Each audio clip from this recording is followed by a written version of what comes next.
The envelope didn't seem like trouble at first. It was thick and smooth, the kind of paper you can feel is important before you even open it. It slipped quietly through my mail slot while I was folding warm towels. The air smelled like lavender and dryer sheets. I remember that because it was the last normal moment before everything changed. The letter was from the Connecticut Department of Health, the Vital Records Division. At first, I thought it was a mistake. Maybe some form I forgot to sign. But my full name, Claire Elaine Whitmore, was typed on the front, and I hadn't used my full name since I left Stanford 3 years ago. I sat down at the kitchen counter, pushed aside a chipped coffee mug and a magazine I didn't even subscribe to, and carefully opened the envelope with a butter knife. Inside was a death certificate, stamped and official. It said Claire Elaine Whitmore was dead. Date of death, June 12, 2020. Cause, accidental drowning. Place, Tulum, Mexico.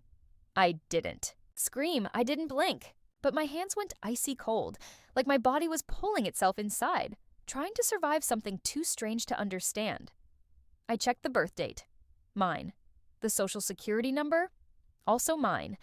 Even the old address was mine. I wasn't dead. But someone had worked hard to make it look official. This wasn't a mistake. It was a choice. I called the only person I still trusted. Maya Greer. She used to be my roommate in school. Now, she worked as a legal consultant in New Haven. She picked up on the second ring. Maya, I just got a death certificate, I said. There was silence. Then I heard her breath change. In your name? Yes. Filed in Hartford. Dated June 2020. Another pause. Longer this time. You need to come in. Now. I looked at the envelope again. It wasn't just a paper. It was a message, and I hadn't even seen who filed it yet. Mexico wasn't my idea. It was my father's. Russell Whitmore never shouted. He didn't have to. He spoke in a way that sounded like suggestions, but were really orders. You need space, Claire, he said. You've been tense and unfocused. Take a break. Clear your head. Don't worry, we'll cover it. I should have known. It was May 2020, just a few months into the pandemic. I was freelancing in New York, trying to build my own design firm after leaving Whitmore & Sons, the family real estate business. They said I was wasting my degree. I said I was saving my name. The flight to Tulum was quiet. The hotel was fancy and simple, just my style. But now I see it was too perfect. The first day felt like a breath of fresh air. But on day 2, my bank card stopped working. The bank said there were no problems on their side, so I thought it was just a local issue.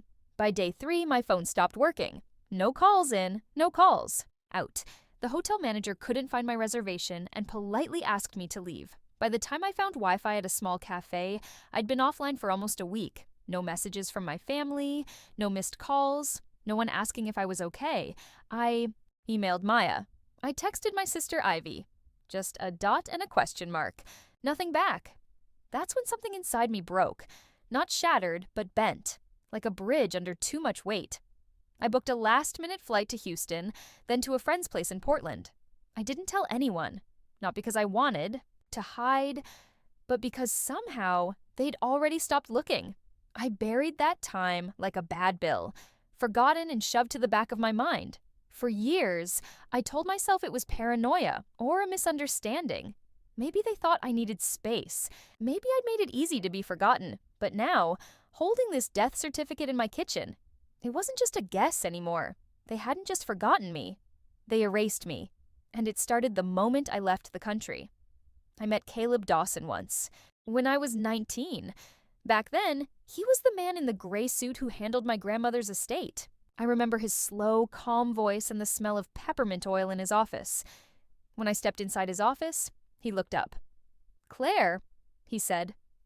"In the flesh," I said, standing because I couldn't sit still. He motioned to a chair, so I sat down and put the death certificate on his desk. He read it slowly, his face unreadable. "I never believed it," he said, "but I never had proof otherwise." "I'm here now," I said, "and I need to know what they've taken." He opened an old leather folder with worn edges and pulled out copies of my grandmother's trust documents. Elaine Margot Whitmore, the founder of Whitmore & Sons, the only one in the family who ever cared about me. "She left you her personal estate," Caleb said. $6 million plus a property in Vermont, but there are conditions. He paused. You must be legally alive when the transfer happens, and you can't be involved with the family business. That sounds like her, I said. She thought being a Whitmore was already hard enough. He nodded. But there's one more thing. He slid a paper toward me. Clause 17. It says, if the beneficiary is thought to be dead or doesn't respond to court summons within 3 years after the person who left the estate dies, the estate goes back to the family trust. The deadline is May 27th, 2024. I did the math. 92 days left. If I didn't fix the death certificate, prove I was alive, and claim what was mine before then, everything would legally belong to my father and brother. They didn't erase me just to get back at me. They did it to get what they wanted, and they almost got away with it. Caleb gave me a copy of the trust papers and leaned back in his chair. I can help you file, Claire, he said, but this won't be quiet. I don't want quiet, I said. I want everything out in the open. He gave a small, sad smile. Then start digging. And be careful. They've had 3 years to cover their tracks. I left his office with 2 folders in my bag. One had my grandmother's trust, papers, and the other reminded me that somewhere people already talked about me like I was gone. The next envelope was hand-delivered. It was cream-colored and had the Connecticut Probate Court's seal on it. It came just after 9 a.m. while I was putting sticky notes on a timeline Maya and I made the night before. Inside was a paper saying my dad, Russell Whitmore, and my brother, Jacob Whitmore, had filed for emergency conservatorship. They claimed I was delusional, paranoid, emotionally unstable, and couldn't manage money. There was a note from my dad clipped to the front. It wasn't mean, just cold facts, like I was a broken machine. We believe Claire is a danger to her own legacy, it said. Her refusal to see the truth hurts the family. I didn't laugh or cry. I folded the paper twice and put it on the table. Then I went to the kitchen and threw up. Not because I believed their lies, but because I recognized their words. They were using old stories against me. Back in 2020, in Mexico, I had a panic attack because of heat and losing my passport. I spent 3 nights in a private clinic. It wasn't a breakdown or madness, just shock. My family paid the bill quietly, then never talked about it again. Until now. Maya came 20 minutes later. She saw my face, but didn't ask. She picked up the envelope, read the top, and breathed out through her nose. We'll need your medical records, she said. I kept the originals, I said. Good. We'll also need a letter from the clinic. I called them. They'll send it fast. She smiled a little, like she knew this fight was going to be tough. I'm not good at this, I said. You just know how far they'll go, she said. We worked quietly all morning, sorting papers and writing notes. We weren't getting ready for a court case yet. We were getting ready for war. Then my sister Ivy came. She was the last person I expected. Her hair was neat like Mom used to wear it, but her hands shook. She held a manila envelope tight. I shouldn't be here, she whispered. I said nothing and let her in. The envelope had an address written. By her, hard to read like she didn't want to keep it. Walker Storage Facility, Bridgeport, Unit C21, 3rd floor. No cameras, no windows. The kind of place you forget unless someone pays you to remember, Maya asked. Are you sure this is real? I nodded. If they hide money in fake companies, they keep paper copies somewhere.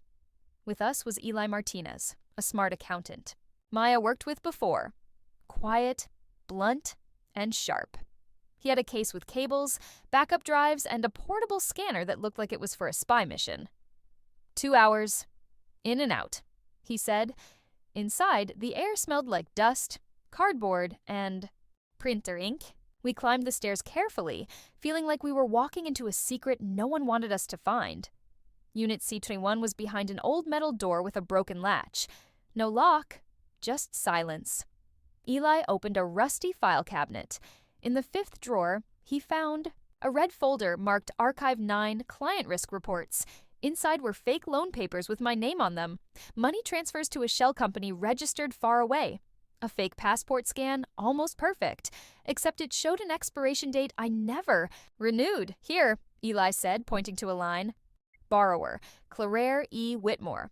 Loan amount, $2,400. Jurisdiction, British Virgin Islands. They used my identity to move money through secret offshore accounts, Eli said quietly. It's money laundering, and it only works if you're dead. He turned the page. There was a note from my brother Jacob to someone named Bernard Lake, the family's lawyer. The subject, Phase 2, discredit and invalidate. If she comes back, we say she's crazy, the note said. Alan is ready? Alan was Dr. Alan Kersner, the doctor who signed the fake psychiatric papers. My breath caught, not from fear, but because this proved it was never about care.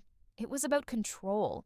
Eli copied all the files to 3 drives, one for Caleb, one for the Attorney General, and one for insurance. We left without talking. Some truths are too big to say right away. I sat in the car, holding the plastic case with the evidence. I whispered, they didn't just try to erase me, they built a whole empire from my disappearance. That morning, light rain made the courthouse steps shine like mirrors. I saw myself in each one. Black coat, hair tied back, eyes steady, and the unfinished blazer I designed but never wore. The courtroom was on the 4th floor of the Fairfield County Probate Court. A clerk looked up when Maya and I walked in, eyes wide but silent. Behind me, Caleb came in quietly. Eli carried a sealed evidence envelope. We weren't there to make a scene. We were there to fix a wrong.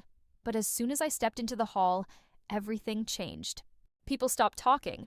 A woman dropped her pen. Someone near the window whispered, "That's her." Phones came up. The dead daughter was back. At the courtroom door stood Russell Whitmore in a navy suit, his face cold and still like he was holding back something worse than anger. Beside him, my brother Jacob paced like he was wound too tight, ready to snap. My mother Charlotte followed a step behind them. Pearl earrings, a gray trench coat, not a single wrinkle out of place. She looked up as I got closer.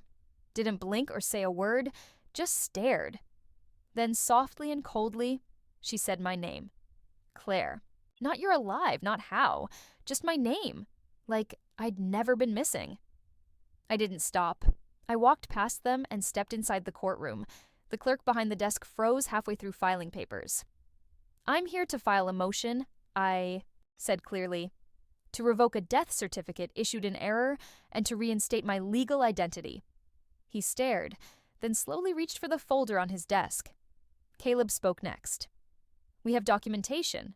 ID, travel records, medical files, notarized. Letters from me and the attending physician at Vermont General. The judge, a woman with steel gray hair and square glasses, adjusted her seat. This is unusual, she said, but not unprecedented, Maya added smoothly. There was a pause. Then Russell stepped forward, his voice calm and measured. This is clearly an emotional disruption, Your Honor. My wife and I were told by professionals that Claire was compromised. She disappeared for years. She disappeared, I interrupted sharply, because she was erased. He didn't flinch. He just folded his hands behind his back, like we were in a boardroom, not a courtroom. The judge looked between him and me. To be clear, she said, you are asserting that your death was falsely declared and legal documents were submitted under fraudulent pretenses? Yes, Your Honor, I said, and I have the evidence. She paused. This matter will require identity verification through official channels. 30 days. You will return then. The gavel fell. Motion recorded. Hearing continued. Room. Adjourned. I turned once more toward the people who called themselves my family. You buried me on paper, I said softly, and I'm here to show you how I dig. Then I walked out, the blazer held firmly on my shoulders, and for the first time in years, I wasn't wearing anything borrowed. The second hearing came 31 days later, long enough for the media to pick up the story, but not enough for rumors to die down. They called me the ghost heir, sometimes the daughter who returned, but never by my full name. Inside the courtroom, the mood was different, not shocked, but expectant. The air felt heavy with the sound of paper shuffling, heels clicking, and phones set to silent but always watching. I sat between Maya and Caleb, a folder of documents in my lap. Across from us, Russell looked bored. Jacob tapped his foot under the table like a boxer waiting for a bell. Charlotte stared straight ahead, palms folded, twisting her wedding band, nervously. In the back row, Ivy sat alone. The judge entered. Case number 20483, Whitmore versus Whitmore. Motion to reverse, declare death invalid, and restore legal identity. Maya stood first, then Caleb, then me. We walked the court through everything. The forged death certificate, the fake psych evaluation by a doctor who never met me, the shell companies, the wire transfers, the $2.4 million loan tied to a forged passport, and the memo marked Phase 2, discredit plus invalidate. Then Ivy took the stand. She approached clutching a manila envelope, her voice shaking just once. "I found this in Dad's home office," she said. They weren't worried she was unstable. They were worried she'd come back. She handed the judge a printed email thread between my father and their legal consultant. Subject line, "If she resurfaces." The judge read silently, then looked back at me. "Miss Whitmore, do you wish to address the court?" I stood slowly.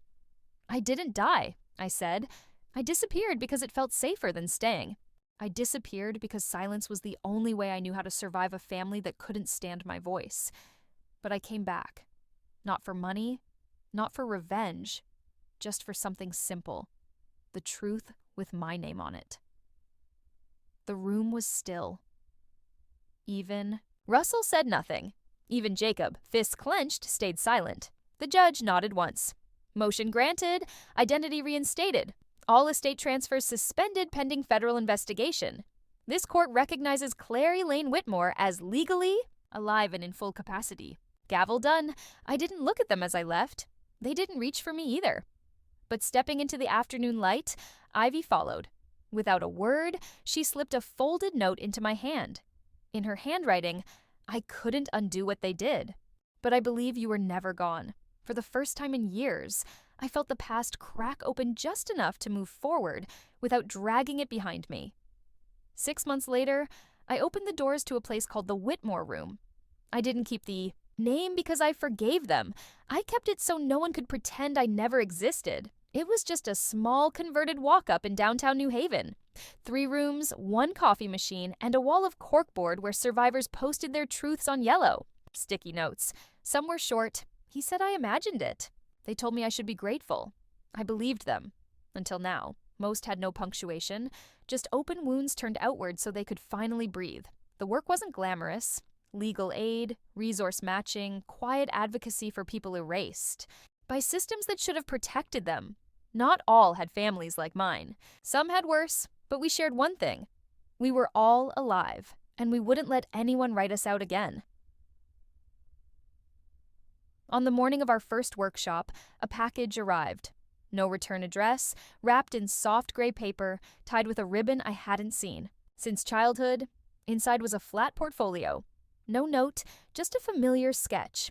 My blazer, the one I designed at 24 and lost during the Mexico trip. The corners worn, edges smudged with ink, but unmistakably mine. There was one change, a handwritten line at the bottom in a script I hadn't seen in months. "You were always meant to stand, Mom." I stared at the paper a long time. No tears. No smiles. Some wounds don't bleed. They harden into quiet resolve. That night, I opened a new sketchbook. Not for fashion. I drew a blueprint for a second shelter. A legal clinic on site. A kitchen facing the street. I labeled each room not with numbers but with names. Clarity, shelter, anchor, rise. I wasn't going back.